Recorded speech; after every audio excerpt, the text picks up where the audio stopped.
முயற்சி என்பதை நாங்கள் ஒரு முறை எடுத்தால் அது முயற்சி என்ற பெயர் கொள்ளாது. அது ஒரு தடவை நாங்கள் செய்து பார்க்கின்ற ஒரு பரிச்சாத்தம் என்று வேண்டுமானால் கொண்டு கொள்ளலாம். ஆனால் மீண்டும் மீண்டும் செய்கின்ற போது அதில் கிடைக்கக்கூடிய அனுபவங்களை கொண்டு எங்களை நாங்களே புதுப்பித்துக் கொண்டு மீண்டும் மீண்டும் அதை செய்வதன் பெயர் தான் முயற்சி. ஆகவே இந்த கருத்தோடு இன்றைய தினம் தலைவாசலின் ஒவ்வொரு அம்சங்களாக பார்த்துவிட்டு வரலாம். அடுத்த அம்சம் யாவரும் கேளீர். யாவரும் கேளீரில் இன்று நாங்கள் பேசப் போகின்ற விடயம் பொதுவாக பௌத்தம் என்று வருகின்ற போது இந்த பௌத்த தர்ம கோட்பாடு, இந்த தர்ம கோட்பாடுகள் கூறுகின்ற அறங்கள் என்பவை தனித்த பௌத்தத்திற்கு உரியதுதானா அல்லது இவை எங்களுடைய நாளாந்த வாழ்க்கையில் எங்களுடைய தமிழ் இலக்கியங்களில் பின்னி பிணைந்த ஒன்றாகத்தான் இருந்திருக்கின்றதா என்பதை வரலாறுகள் மூலமாக எங்களால் இனம் காணக்கூடியதாக இருக்கின்றது. இன்றைய தினம் யாவரும் கேளீர் பேசப் போகின்ற விடயமும் அதுவாகத்தான் உள்ளது.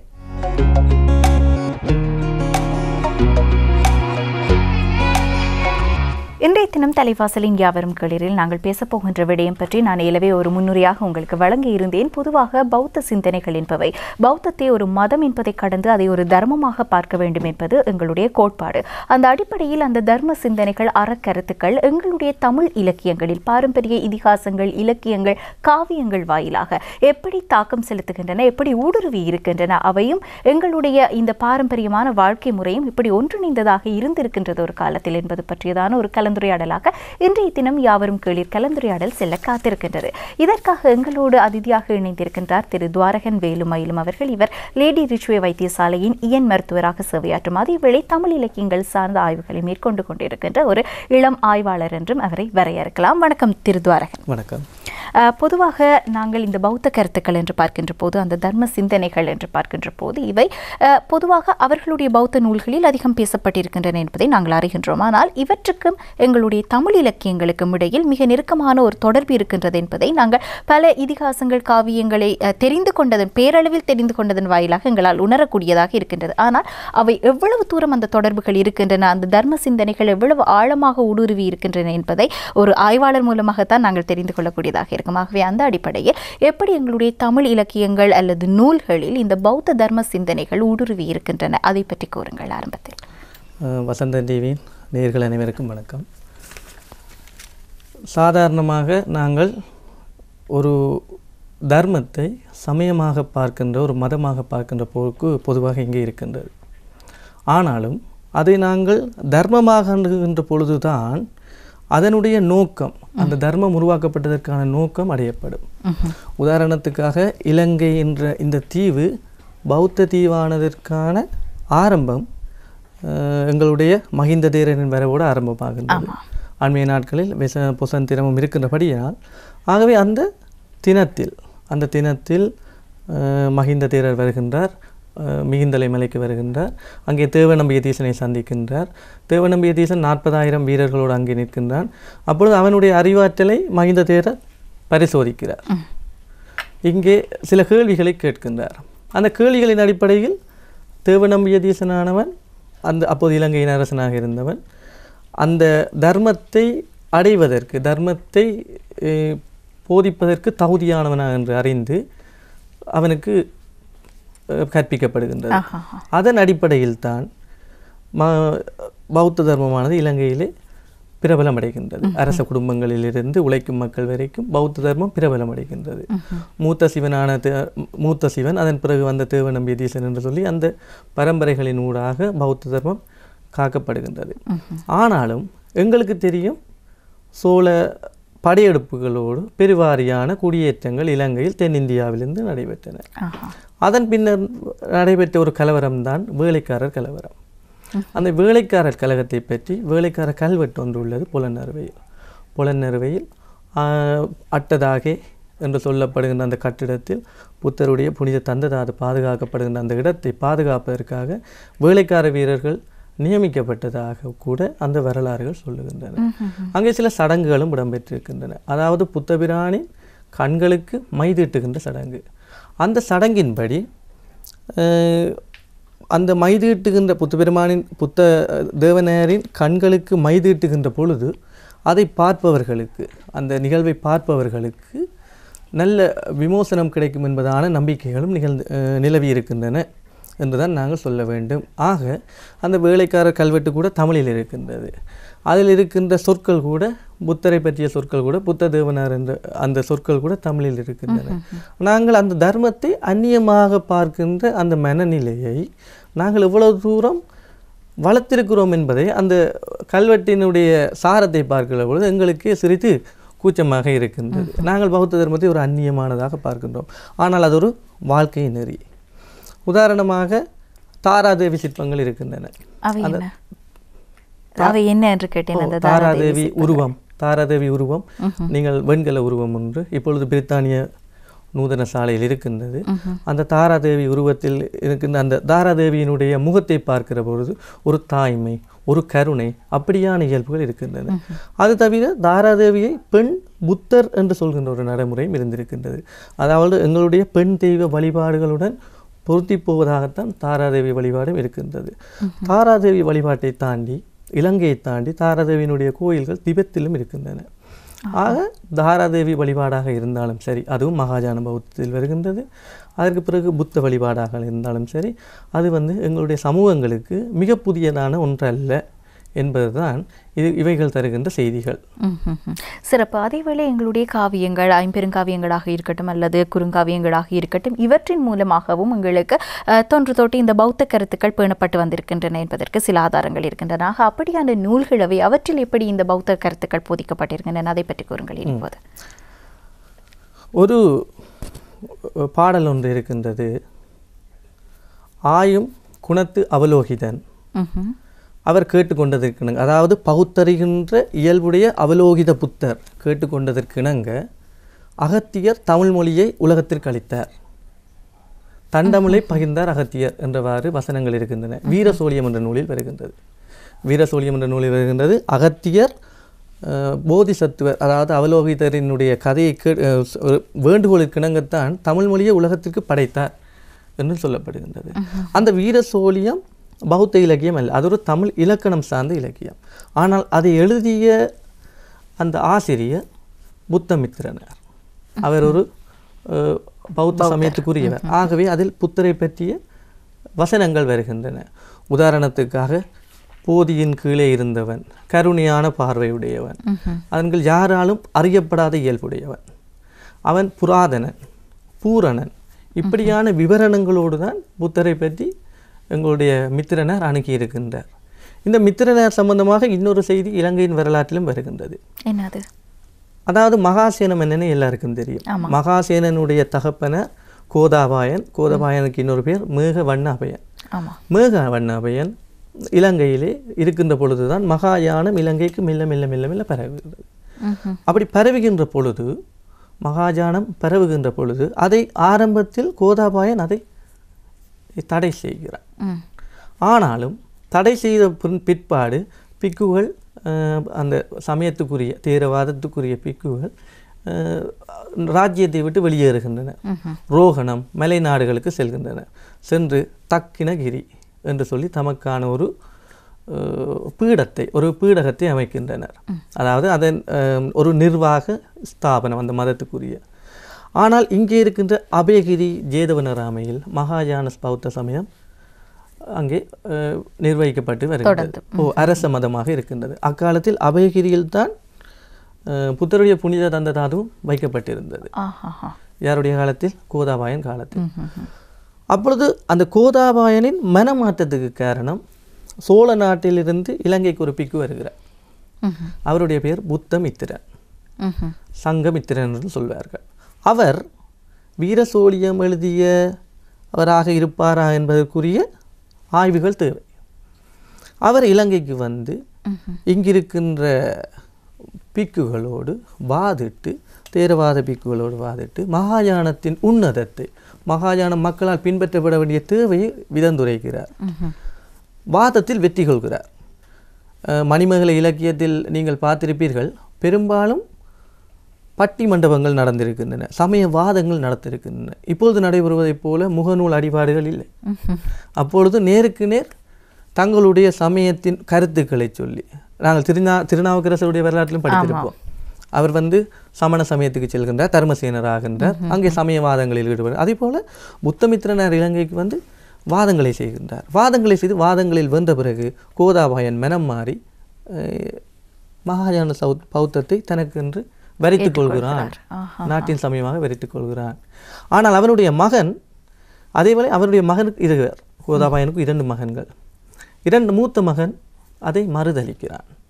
ஆனாலும் தகப்பனின் வேண்டுகோளுக்கு இணங்க அந்த மித்திரனாரிடம்தான் இருவரும் கல்வி கற்கின்றனர். அதாவது சோழ நாட்டிலிருந்து இலங்கைக்கு வந்த ஒரு பிக்குவிடம்தான் அவர்கள் இருவரும் தங்கள் அரசுக்குரிய கலைகளை கற்கின்றனர்.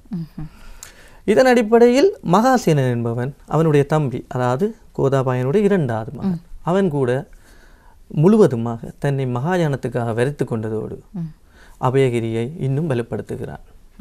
அதே வேளையில் அபயகிரி ஜெயதேவனாராமையில் தமிழிலான பல வழிபாட்டு முறைகள் நடைபெற்றதற்கு பல ஆதாரங்கள் உள்ளன. என்றால் மகாயான பௌத்தம் சோழ நாடுகளோடு கூடுதலான பொருத்தம் உள்ளது, தொடர்புகள் உள்ளது. நீங்கள் இப்பொழுதும் பார்த்திருப்பீர்கள், காஞ்சி என்று நாங்கள் கும்பிடுகின்ற ஏகம்பரேஸ்வரர் கோயில் இருக்கின்றது, காஞ்சி காமாட்சி கோவில் இருக்கின்றது. அந்த கோயில்களின் சுவர்களில் கூட இப்பொழுது அது சர்ச்சைக்குரிய கருத்துக்களாக இருந்தாலும் சுவர்களில் கூட புத்தர் உருவங்கள் இருக்கின்றன. அதாவது தாராதேவி கோயில் தான் காமாட்சி கோயிலானது என்று அப்படியான கருத்துக்கள் இருந்தாலும் அதுக்கான ஆய்வுகள் தேவை. அப்படியான கருத்துக்கள் இருப்பதன் காரணம் கூட ஒரு காலத்திலே பௌத்த சமயம் தமிழ்நாட்டு தமிழர்கள் மத்தியிலேயும் பரவி இருந்தது என்பதற்கான இதைத்தான் நாங்கள் கொள்ள வேண்டும்.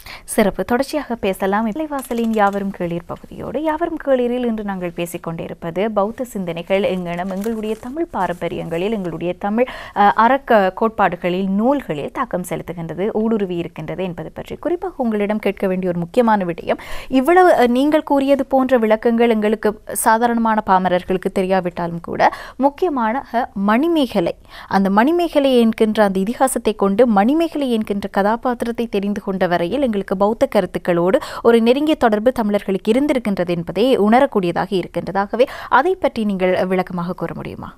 தமிழ் அன்னைக்கு அணிகலன்கள் இருக்கின்றன, 50 காப்பியங்களும் 50 அணிகலன். அதில் அவள் இடையில் அணிந்திருக்கின்ற அணிகலன் மணிமேகலை. அவளுடைய அழகை எடுத்து காட்டுவதாக இருக்கின்றது.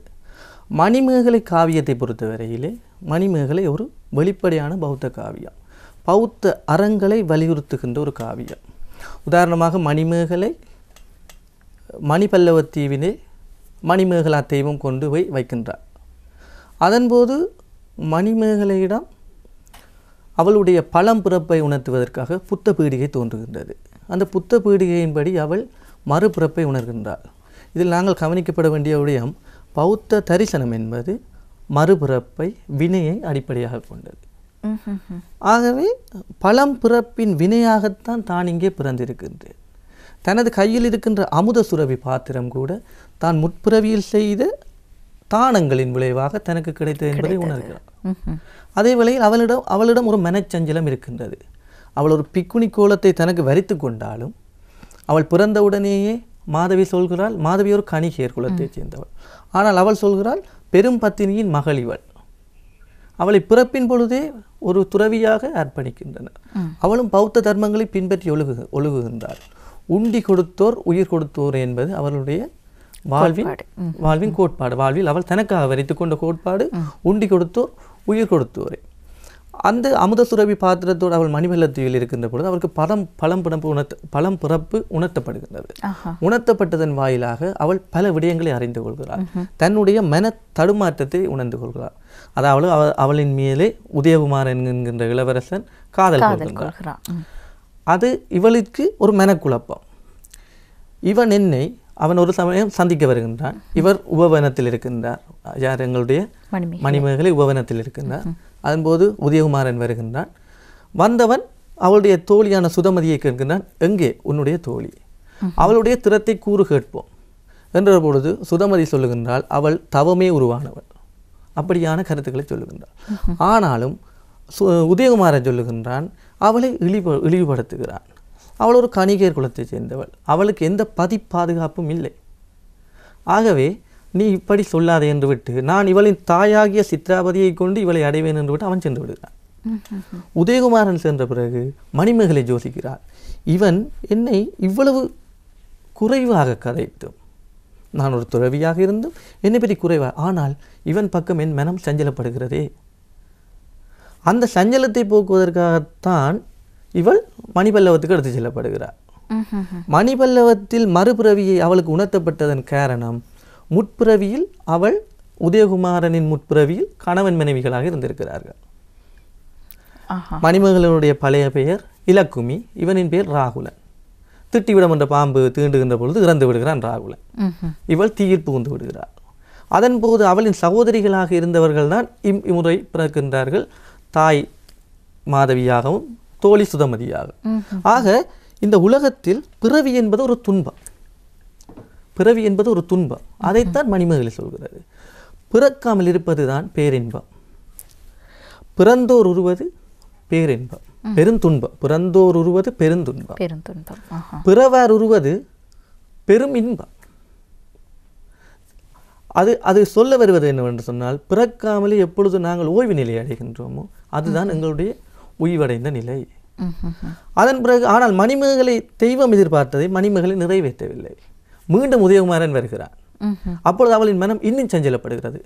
இவன் என்னுடைய முற்பிறவி கணவனாக இருக்கின்றானே, நான் இவன் மீது காதல் கொள்வது என்ன தவறு இருக்கின்றது என்ற மாதிரியான எண்ணப்பாடுகள் அவளுள் வருகின்றன. முன்பிறவி பயன் தொடர்கின்றது, துறவியான பிறகும் தொடர்கின்றது.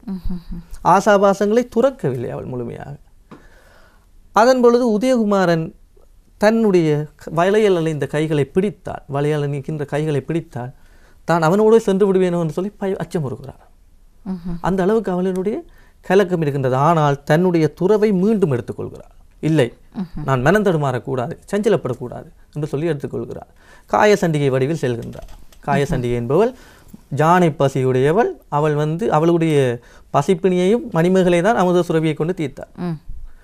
காயசண்டிகை வடிவில் செல்கிற பொழுது இவள் மணிமேகலை என்று அறிந்த உதயகுமாரன் சென்று காதல் மொழி பேசுகிறான். காயசண்டிகையின் கணவன் காஞ்சனன் இவன் என்னுடைய மனைவியுடன் தவறாக கதைக்கிறான் என்று சொல்லி அவனை கொண்டு விடுகிறான். ஆக உதயகுமாரனின் இந்த இறப்பும் அடுத்த பிறவியில் தொடரும் என்றவாறு வருகின்றது. அதாவது இந்த பந்தமானது எங்களை விட்டு விலகுவதில்லை.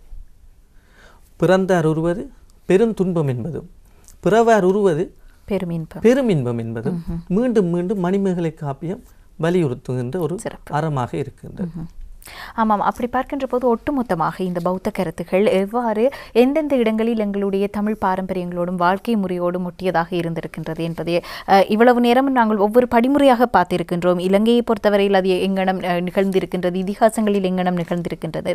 ஒட்டுமொத்தமாக ஒரு புரிதல் என்று வருகின்ற போது நாங்கள் அதை எப்படி புரிந்து வைத்திருக்கின்றோம். ஆனால் உண்மையில் எங்களுடைய இலக்கியங்கள் வாயிலாகவும் எங்களுடைய வரலாற்றை எடுத்து பார்க்கின்ற போதும் எவ்வளவு தூரம் அவை இரண்டும் நெருக்கமானவையாக பயணித்திருக்கின்றன என்பது பற்றி உங்களுடைய கருத்தை முன்வையுங்களேன். பௌத்தத்தில் இரண்டு வினைகளை பற்றி சொல்கின்றன, நல்வினை, தீவினை. தீவினை செய்பவர்கள் இப்பிறவியில் இருப்பதை விட குறைவான பிறவிக்கு செல்வார்கள். தீவினை என்று சொல்கின்ற பொழுது 10 வகையான தீவினைகள் இருக்கலாம். ஒன்று எங்கள் உடலால் செய்யலாம், உள்ளத்தில் செய்யலாம், அல்லது எங்களுடைய சொல் செய்யலாம். உடலால் செய்கின்ற தீவினைகள் என்றால் களவு, காமம் மற்றும் கற்பு நெறி தவறுகின்ற காமம், களவு, கொலை, இந்த மூன்றும் உடலால் செய்வது. உள்ளத்தால் செய்கின்ற தீவினைகள் 4 இருக்கின்றன, 3 இருக்கின்றன. உள்ளத்தால் செய்வன, உள்ளத்தால் செய்கின்ற தீவினைகள் 3, சொல்லால் செய்வன 4. சொல்லால் செய்கின்ற தீவினைகள் ஒன்று பொய் சொல்லுதல், அடுத்தது புறம் கூறுதல், அடுத்தது வன் சொற்களை பாவித்தல், அடுத்தது பயனில்லாத சொற்களை சொல்லுதல். பௌத்தம் அமைதியை வலியுறுத்துகிறது. நீ ஒரு வார்த்தையை பயன்படுத்துவதானால் அது மிக தேவையான நேரத்தில் தான் பயன்படுத்து. தேவையில்லாமல் பயனில்லாத சொற்களை கூறுவதை கூட ஒரு பாவமாக, ஒரு தீவினையாக பௌத்தம் வலியுறுத்துகின்றது. அதேவரை உள்ளத்தால் செய்கின்ற தீவினைகளை பற்றி சொல்லியிருந்தேன். 3 வெகுதல், வெகுளுதல், மயக்கம். ஒன்றில் நாங்கள் ஒன்றி போதல், இந்த உலக ஆசாபாசங்களில் ஒன்றி போதல், அதீத பற்று என்று கூறலாமா? அதீத பற்று, அவைகள் கூட ஒரு தீவினைகளாக இருக்கின்றது. பௌத்தம் சொல்லுகின்ற தரப்படுத்தல் இருக்கிறது. பிரமர், உயர்வானவர்கள், தேவர், அதற்குள் மக்கள், மனிதர்கள், அதன் கீழே இருக்கின்றார்கள் பேய்கள், அதன் கீழ் நரகர், அவ்வாறாக விலங்குகள். 6 உயிர் படிமுறைகள் இருக்கின்றன. இந்த படிமுறைகளில் தான் நாங்கள் அடுத்த பிறவியில் வைக்கப்பட போகின்றோம்.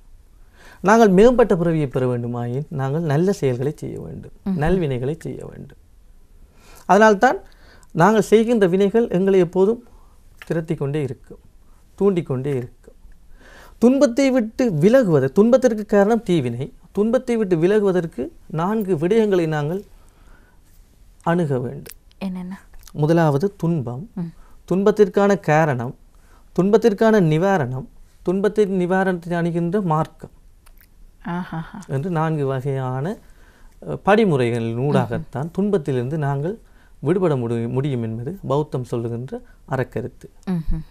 சிறப்பான ஒரு விடயம். அதேவேளை எங்களுடைய இன்றைய காலகட்டத்தை பொறுத்தவரையில் இந்த கருத்துக்கள் எங்களை எப்படி வழிப்படுத்தக்கூடியது, இந்த புரிந்துணர்வு, இவ்வளவு நேரமும் நாங்கள் பேசிய விடயங்கள் வாயிலாக அந்த புரிந்துணர்வில் ஏற்படக்கூடிய அந்த மாற்றம், அதனூடாக கிடைக்கக்கூடிய அந்த விளைவுகள் எவையாக இருக்கும், எங்களுடைய மனித செயற்பாடுகளிலும் சரி புரிந்துணர்வுகளிலும் சரி, எந்த ஒரு மதம் அல்லது எந்த ஒரு மார்க்கமும் இன்னொரு மதத்தை அல்லது இன்னொரு மார்க்கத்தை நிந்திப்பதாகவோ அல்லது எதிர்மறையான கருத்துக்களை வெளிப்படுத்துவதாகவோ இருப்பதில்லை. ஆனால் எங்களுடைய புரிந்துணர்வுகள் வளர்கின்ற போது மிகவும் சுவீட்சமான சந்தோஷமான ஒரு புரிந்துணர்வு, ஒரு எண்ணப்பாங்குகள் எங்களுக்குள்ளும் வளர ஆரம்பிக்கும். அது நல்லதொரு ஆளுமையும் எங்களுக்கு கொண்டு சேர்க்கும். ஆகவே அந்த அடிப்படையில் உங்களுடைய அந்த கடைசி கருத்தை நீங்கள் ரத்தின சுருக்கமாக என்ன கூற வருகின்றீர்கள் இந்த கலந்துரையாடலில்? பிறத்தலும் மூத்தலும், பிறக்கிறோம் வயதடைகிறோம், பிடிபட்டு இரத்தலும் இரங்கலும், அதாவது நாங்கள் நோய்வாய்ப்படுகின்றோம். இவைகளை கொண்டுதான் இடும்பை கொள்கலாம். இந்த எங்களுடைய பிறவியானது பிறப்பு இறப்பு என்பதற்கிடையில் மூப்படைதலையும் வயதாதலையும் கொண்டது. ஆகவே உதயகுமாரன் இறந்த பிறகு கூட மணிமேகலையின் தாய் சொல்லுவார், மணிமேகலையின் தாயை பார்த்து மணிமேகலை சொல்லுவார், நீ உன்னுடைய மகனின் இறப்பை பார்த்து அஞ்சுகிறாய், உடலிற்காக அஞ்சுகிறாயா அவனுடைய உயிருக்காக அஞ்சுகிறாயா? உடலுக்காக அஞ்ச வேண்டாம், உடல் நிலை இல்லாது, உயிருக்காக மஞ்சாதே, உயிர் ஏதோ ஒரு வடிவில் வரப்போகிறது.